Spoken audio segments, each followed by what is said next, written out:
بعد حمد و صلات، کروڑوں درود اور کروڑوں سلام بارگاہ نبی آخر الزمان صلی اللہ تعالی علیہ وآلہ وسلم نے سید عالم نور مجسم نبی مکرم شفیع اعظم صلی اللہ تعالی علیہ وآلہ وسلم کا فرمان عالی شان ہے کہ جو شخص ایک مرتبہ درود پاک پڑھتا ہے اللہ اس پر 70 بار رحمت نازل فرماتا ہے۔ اللہم صلی علی سیدنا مولانا محمد معدن الجود والکرم والہ واصحابہ واہل بیتہ وبارک وسلم صلاۃ و سلاما علیک یا سیدی یا رسول اللہ۔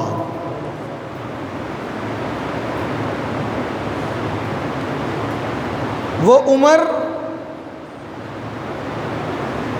عمر جس کے آداب پہ شیدا سخر، وہ عمر جس کے آداب پہ شیدا سخر، اس خدا دوست حضرت پہ لاکھوں سلام۔ اس خدا دوست حضرت پہ لاکھوں سلام۔ آج 29 ذی الحجہ ہے۔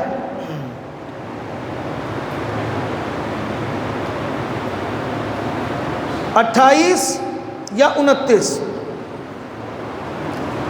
یہ وہ ذی الحجہ کے آخری ایام و دن ہیں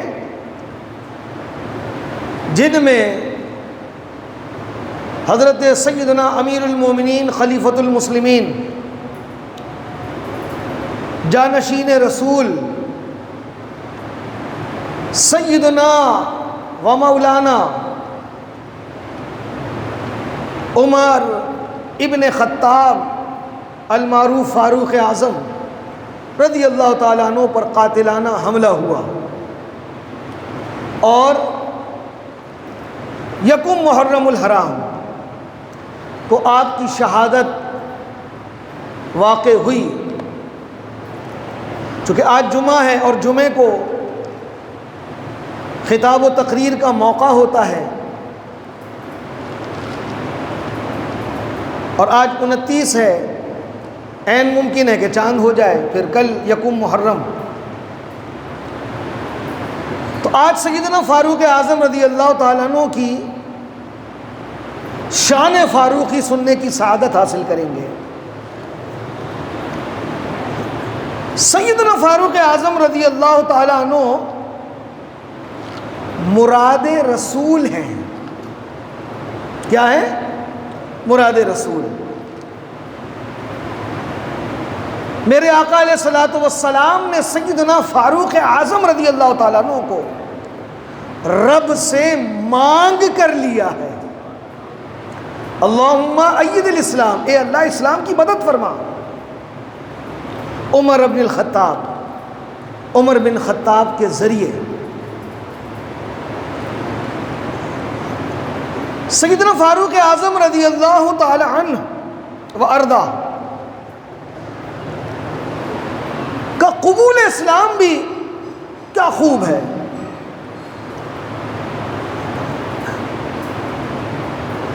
چند منٹ پہلے جو رسول کریم صلی اللہ علیہ وسلم کو شہید کرنے کی نیت سے چلا تھا، وہی عمر، اور یہ بات میں آپ کو اور آپ کی معلومات کے لیے اضافہ کروں گا،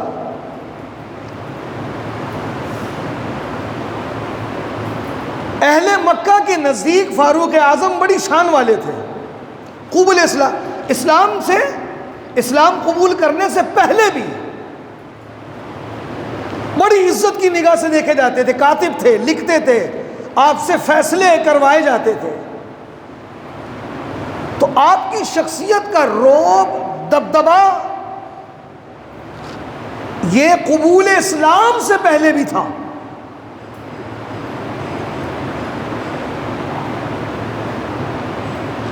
تو چند منٹ پہلے جو عمر محبوب خدا کو شہید کرنے کی نیت سے چلا تھا. جب دربار رسول میں حاضر ہوا،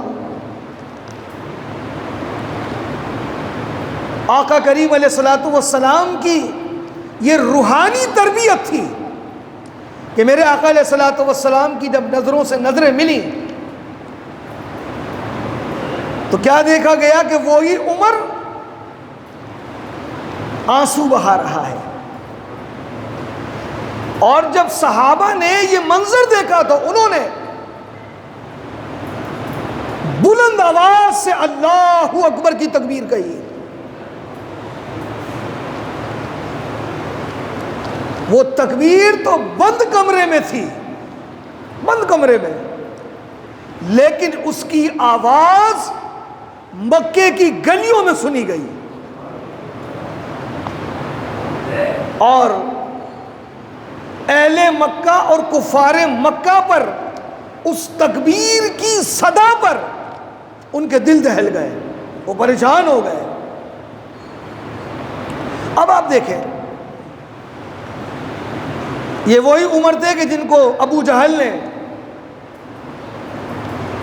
رسول کریم علیہ الصلوۃ والسلام، چونکہ یہ تو پہلے سے ہی سازشیں کر رہے تھے کہ محبوب خدا کو کس طرح شہید کیا جائے، ان کو خریدنے کی کوشش کی گئی، ان کو عرب کی سب سے خوبصورت لڑکی دینے کی پیشکش کی گئی، ان کو مال و متاع دینے کی بھی کوشش گئی، لیکن محمد ابن عبداللہ نے سب کچھ ٹھکرا دیا.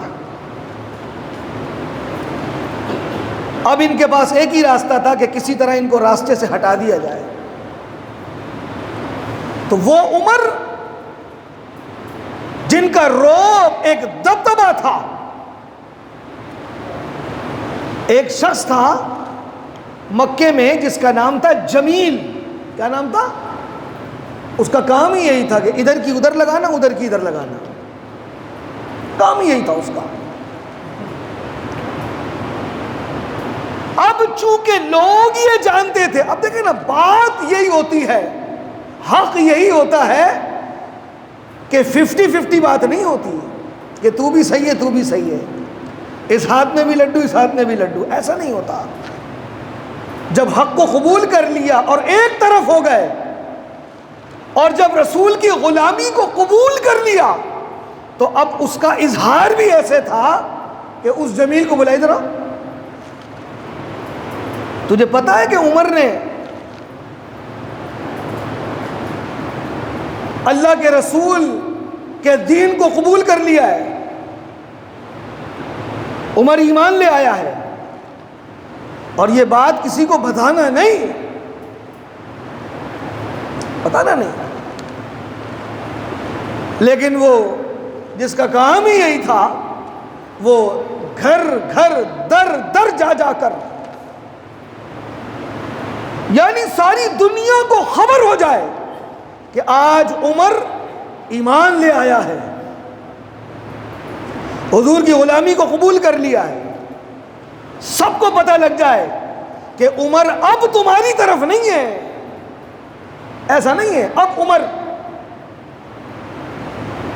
نے غلامی رسول کا پٹا ڈال لیا ہے. اور اب دیکھیں، ایک تو وہ جمیل بھانڈ گھر گھر جا کر لوگوں کو بتائے، لیکن سیدنا فاروق اعظم ابو جہل کے بعد خود تشریف لے گئے، خود تشریف لے گئے اور دروازہ بجایا. کہا کون؟ کہا عمر. کہا کیا کام ہے؟ کہا بتانے آیا ہوں کہ عمر جو ہے اس نے اسلام قبول کر لیا ہے. ابو جہل کو خود جا کر بتایا اسلام. اور آپ دیکھیں کہ ہجرت جو ہے نا وہ دو قسم کی تھی، دو ہجرتیں ہوئی ہیں. اور ہجرت کی وجہ کیا تھی؟ ہجرت کی وجہ یہ تھی کہ مسلمانوں کو ظلم و ستم کا شکار کیا جا رہا تھا، انہیں مارا جا رہا تھا، ان کو شہید کیا جا رہا تھا. کفار مکہ، اہل قریش جو کافر تھے، وہ مسلمانوں پر ظلم و ستم ڈھا رہے تھے. یہی وجہ تھی کہ مسلمان حبشہ کی طرف چلے گئے. حبشہ ایتھوپیا یعنی افریقہ. اہل سنت و جماعت کی کتابوں میں لکھا ہے کہ جب سیدنا عمر رضی اللہ تعالیٰ عنہ اسلام قبول کر لیا، ایمان لے آئے، اور جب یہ بات حبشہ پہنچی، توجہ، اور بات کس طرح پہنچی؟ وہاں کے مسلمانوں تک جو ہجرت کر کے گئے تھے صحابہ، ان مسلمانوں میں کہ اہل مکہ نے اسلام قبول کر لیا ہے. یعنی عمر کا اسلام ایسا تھا کہ جیسے پورا اہل مکہ قبول اسلام کر چکا ہو. بعض لوگوں نے کہا کہ یار جب حالات بدل گئے ہیں اور اہل مکہ نے اسلام قبول کر لیا ہے تو اب ہم حبشہ میں کیوں پڑے؟ کئی لوگ مکے لوٹ کے، جس میں عبداللہ بن مسعود بھی شامل ہیں، یہ لوٹ کر آ گئے. لیکن حالات ویسی تھے. لیکن سیدنا فاروق اعظم رضی اللہ تعالیٰ عنہ کا اسلام لانا یہ ایک رعب، ایک دبدبہ تھا. اور آپ کی ہجرت بھی کمال کی ہے. لوگ جب مکہ چھوڑ کے جاتے تھے تو ان پر انعام رکھے جاتے تھے، ان کی جانیں لی جاتی تھی. لیکن سیدنا فاروق اعظم نے جب مدینے کی طرف ہجرت فرمائی نا، تو آپ حرم مقدس میں جو ٹولیاں بنا کر بیٹھے ہوتے تھے ان کے پاس جا جا کر کہتے، اگر کسی نے اپنی بیوی کو، بیوہ اور بچوں کو یتیم کرنا ہے تو آج عمر مدینے کی طرف ہجرت کر رہا ہے، وہ پیچھے آ جائے، روک لے رستہ. یہ اسلام کا رعب اور دبدبہ اور یہ شان، یہ فاروق اعظم سے بڑی ہے. چونکہ اللہ کے رسول کہہ رہے ہیں، اے اللہ عمر کے ذریعے اسلام کی مدد فرما. کیا شان ہے فاروق اعظم کی. سیدنا فاروق اعظم رضی اللہ تعالیٰ عنہ و ارضا نے وہ عدل و انصاف قائم کیا. کوشش ہوتی ہے ہماری کہ کوئی نئی بات آپ تک پہنچے، جبکہ بزرگوں نے کتابوں میں بہت پہلے لکھی ہے، لیکن ہم نے سنی پہلی دفعہ ہوتی ہے، اس لیے نئی ہوتی ہے. سیدنا فاروق اعظم رضی اللہ تعالیٰ عنہ وارضا کا دور خلافت 30 لاکھ مربع میل. کتنی؟ 30 لاکھ مربع میل سیدنا فاروق اعظم کی سلطنت، مشرق سے مغرب، شمال سے جنوب تک. جب عراق فتح ہوا، البدایہ والنہایہ میں اس کو نقل کیا، جب عراق فتح ہوا تو اسلام کا ایک سپر پاور، اسلام کے خلاف جو سب سے سپر پاور تھا وہ فارس تھا،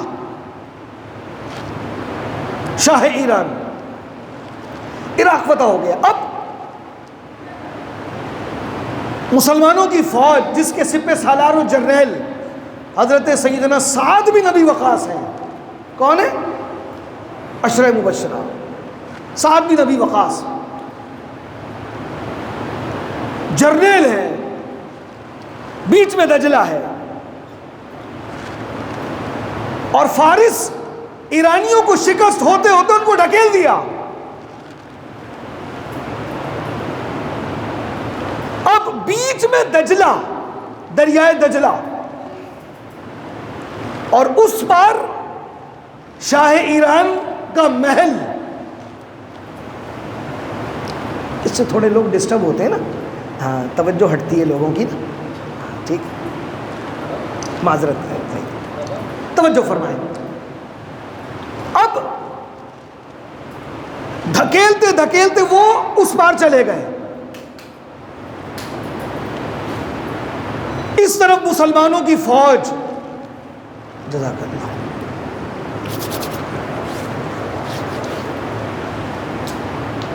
ضرورت اس بات کی ہے کہ ان کا خاتمہ کیا جائے. ورنہ پھر وہ لوٹ کر مدینے پہ حملہ کریں گے۔ اب ان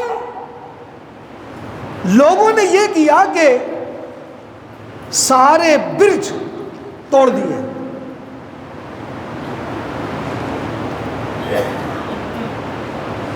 دریائے دجلہ ٹھاٹے مار رہا ہے، جبکہ دریا کی لہریں نہیں اٹھتی۔ اس کی تحقیق یہ ہے کہ اس دجلہ کی لہریں تھیں، اس کی گہرائی زیادہ تھی، اور لہریں اٹھنے کی وجہ جو ہوتی ہے نا، وہ لہریں اس لیے اٹھتی ہیں کہ اس کی گہرائی زیادہ ہوتی ہے۔ دریا میں بآسانی لوگ نہا بھی لیتے ہیں، اس کی گہرائی کم ہوتی ہے۔ اب سارے راستے بند، سارے پل یعنی برج توڑ دیے گئے۔ اس طرف شاہ ایران اس کا محل، اس طرف مسلمان۔ کہا جی کیا کیا جائے؟ لوگ حاضر ہوئے حضرت سیدنا سعد بن ابی وقاص کے پاس۔ کہا اس صورتحال میں رستہ بھی نہیں ہے، کشتیاں بھی نہیں ہیں، یہ گھوڑے اور یہ اونٹ ہیں، اور اس بار ان کا خاتمہ کرنا ہے، کیا حکم ہے؟ کا حکم تو مجھے بھی نہیں پتا، لیکن امیر المومنین فاروق اعظم نے فرمایا ہے لوٹ کر بتانا، لوٹنا نہیں ہے۔ اب آپ دیکھیں صحابہ نے کیا کیا، ایک صحابی کو پکڑا، شخص کو، اور اس کو پانی میں اتارا کہ اس کی گہرائی کا اندازہ کیا جائے۔ کہتے ہیں کہ اس شخص کو جب ڈبویا تو وہ اس کے سر تک پانی تھا، اور وہ کہتا ہے کہ پانی میں میرے پاؤں ہل رہے ہیں، زمین کی کوئی خبر نہیں ہے کہاں ہے۔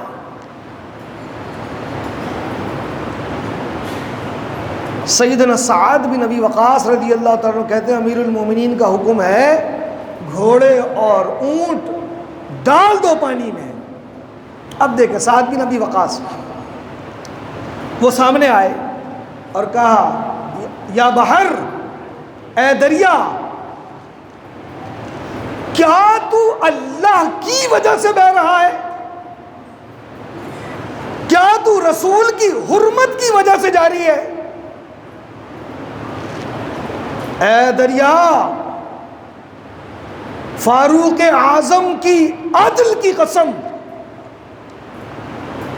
یہ موجیں مارنا چھوڑ دے اور رسول کے غلاموں کو رستہ دے دے۔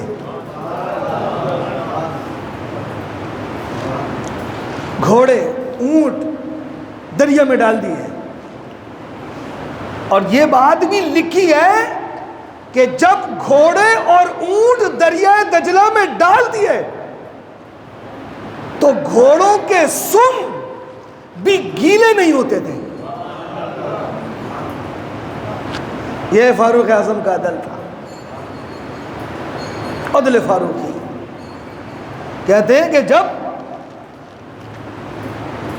اللہ رب العزت کا نظام قائم ہوتا ہے نا، نظام دیکھیں آپ، جتنے نبی آئے ہیں وہ کس لیے آئے؟ اللہ کا نظام قائم کرنے کے لیے۔ تمام صحابہ کی جد و جہد کا مقصد کیا تھا؟ قرآن و سنت کا نظام قائم ہو۔ ہم یہاں پر بڑے جوش اور جذبے کے ساتھ جب ہم کہتے ہیں نا یا اللہ وطن عزیز میں قرآن و سنت کا نظام عطا فرماتا ہوں، بڑے جوش سے کہتے ہیں آمین، لیکن اس کے لیے عملی طور پہ ہمارا کوئی کردار نہیں ہوتا۔ ہم ابھی بھی انہی لوگوں کے پیچھے لگے ہوتے ہیں جو بے دین جماتے ہیں، لیکن قرآن و سنت کا نظام جب آتا ہے نا، جب عدل قائم ہوتا ہے تو کتنی برکتیں ہوتی ہیں۔ آپ دیکھیں ایک وقت ایسا آیا کہ مدینے میں قحط پڑ گیا، مدینے کے کیا بلاد عرب میں قحط پڑ گیا۔ جب قحط پڑ گیا بڑی پریشانی ہوئی، غلہ ختم۔ موجودہ حالات بھی ایسے ہی ہیں، بہت برے حالات سے اس وقت وطن عزیز گزر رہا ہے۔ چہ جائے کہ ابھی بھی کرسیوں کا جو ہے نا وہ بس ایک لڑائی ہے، وطن کی معیشت تباہ۔ مزید میں یہ کہوں کہ بارشوں کی وجہ سے اب تک کاروبار نہیں کھل سکے، لوگ پریشان ہیں، ہو سکتا ہے کہ یہ ہمارے ہی اعمال کی وجہ سے ہو. کچھ زمینی حقائق ہوتے ہیں, کچھ آسمانی امتحان بھی ہوتا ہے. تو 5 سالی عمر بن عاص رضی اللہ تعالیٰ عنہ کو سیدنا فاروق اعظم نے لیٹر لکھا, خط لکھا, اور کہا اے عمر بن عاص, کیا سوئے ہوئے ہو؟ تمہیں پتہ نہیں ہے کہ عرب کے حالات کیسے, مدینے میں قحط پڑا ہوا ہے. حضرت سیدنا عمر بن عاص رضی اللہ تعالیٰ عنہ نے خط لکھا, کہا یا امیر المومنین, رسول کا غلام, آپ کا خادم عمر بن عاص یہ آپ کو یقین دہانی کرواتا ہے کہ اللہ نے آپ کی بدولت اتنی فتوحات عطا فرمائی ہیں, عنقریب غلہ اور اونٹ اتنے بھیجوں گا کہ جس کا ایک سرا مدینے میں ہوگا تو دوسرا مصر میں ہوگا. آپ کو پتہ مدینہ کہاں اور مصر کہاں؟ جہاز کئی گھنٹوں میں پہنچتا ہے. کہاں مدینہ اور کہاں مصر؟ کہا امیر المومنین, آپ کے عدل کی باعث اللہ نے وہ فتوحات عطا فرمائی ہیں. اور وہی ہوا کہ عمر بن عاص رضی اللہ تعالیٰ عنہ نے جب مال بردار اونٹ, اس پہ غلہ لدا ہوا گندم جب بھیجا ہے نا وہ, اور جب غالباً اس کو الامن والعلا میں سید اعلیٰ حضرت نے لکھا کہ جب پہلا اونٹ مدینے پہنچا ہے, اس کا دوسرا سرا جو تھا وہ مصر میں تھا. لاکھ 10 لاکھ کی بھی بات نہیں ہے یہ, اور یہ بات وضاحت کے ساتھ لکھی ہے کہ بیچ میں سے کوئی صف جو تھی وہ خطا نہیں تھی, کوئی صف خطا نہیں تھی, برابر برابر وہ اونٹ مال بردار پہنچے. پھر فاروق اعظم کی سخاوت دیکھیں آپ نے ایک ایک شخص کو بلایا, کہا یہ اونٹ لے جاؤ, گندم مہینوں چلے گی, اس کی بوری سے گرم بسترے بنانا, اونٹ کھانا گوشت کھلانا, اس کی چربی سے تیل بنانا, اور اس کی کھال سے بسترے گرم بنانا. بانٹ دیا سب, لاکھوں اونٹ, 63 سالی قسم. یہ اللہ کی مدد ہوتی ہے جب عدل قائم ہوتا ہے. جہاں عدالت میں بھی عدل نہ ہو وہاں معیشت برباد ہوتی ہے. جہاں حکمران جو ہے وہ اپنی تجوریاں بھرتے ہوں وہاں پہ برکتیں اٹھ جاتی ہیں. جہاں سیٹ کے لیے جانیں لے لی جاتی ہو وہاں اللہ کی رحمت نازل نہیں ہوتی.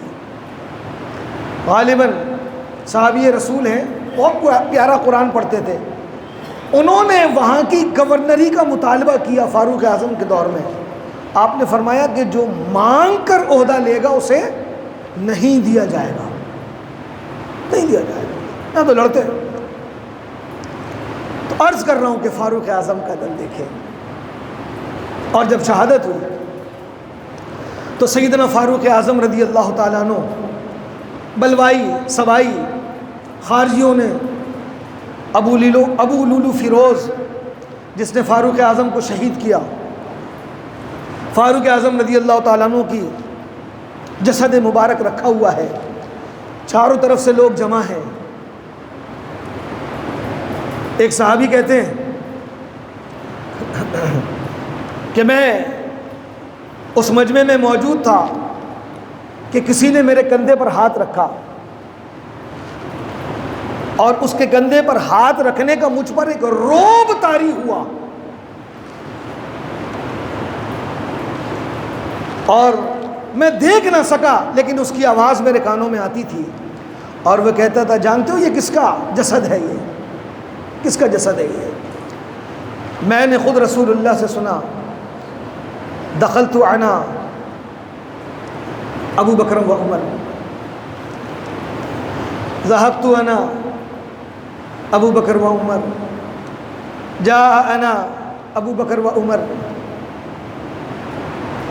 کہا میں نے خود سنا ہے اور بار بار رسول اللہ سے سنا ہے، میں جا رہا ہوں ابو بکر عمر کے ساتھ، میں آیا ہوں ابو بکر عمر کے ساتھ، میں جا رہا ہوں ابو بکر عمر کے پاس، میں نے بار رسول اللہ سے سنا۔ کہا جب میں نے پلٹ کر دیکھا تو وہ مولا علی مرتضیٰ کرم اللہ وجہ الکریم تھے۔ مجھے تو سمجھ میں نہیں آتا کہ یہ لڑائیاں اور پھڈے اور آپس میں اختلاف آئے کہاں سے، جب ان میں آپس میں اتنی محبتیں تھیں۔ خدا کی قسم وہ فاروق اعظم کا جسد نہیں تھا، وہ اسلام تھا۔ حذیفہ بن یمان کہتے ہیں کہ میں نے خود رسول اللہ سے سنا کہ اسلام کی طرف فتنے آئیں گے، خلاصہ حدیث کا، فتنے آئیں گے، سازشیں ہوں گی، اور ایک مضبوط دروازہ ان فتنوں کو روک کر کھڑا ہے۔ میں نے کہا یا رسول اللہ وہ کون ہے؟ کہا وہ میرا عمر ہے۔ اور دیکھیں اب فاروق اعظم کی شہادت ہوئی، فتنوں نے جنم لیا، سازشیں بڑھ گئی، اور آج تک وہ سازشیں ہو رہی ہیں، ورنہ ان میں آپس میں بڑی محبتیں تھیں، ایک دوسرے کی تعریفیں کرتے تھے۔ محبتوں کا انداز یہ تھا کہ فاروق اعظم رضی اللہ تعالیٰ عنہ علی سے محبت کرتے تھے، علی فاروق اعظم کا ادب بھی کرتے تھے، محبت بھی کرتے تھے۔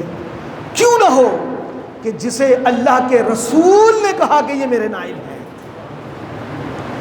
سیدنا علی المرتضیٰ نے صدیق اکبر کے پیچھے بھی نمازیں پڑھی ہیں، فاروق اعظم کے پیچھے بھی نمازیں پڑھی ہیں۔ یہ اختلاف کس نے پیدا کیے؟ یا صرف یہ کتابی اور لوگوں کے اپنے خود ساختہ اختلاف ہیں، ورنہ ان میں آپس میں بڑی محبتیں تھیں، آپس میں بچوں میں محبتیں تھیں، اور ایک دوسرے کا ادب و احترام تھا۔ اسی لیے میرے آقا اعلی حضرت فرماتے ہیں وہ عمر جس کے آداب پہ شیدہ سقر، یعنی عمر وہ کہ جو اس سے عداوت رکھے اس سے جہنم محبت کرتا ہے، وہ عمر جس کے آداب پہ شیدہ سقر، سقر یعنی جہنم کی آگ، اس خدا دوست حضرت پہ لاکھوں سلام۔ آمین بجاہ سید المرسلین وما علیہ الا البلاغ۔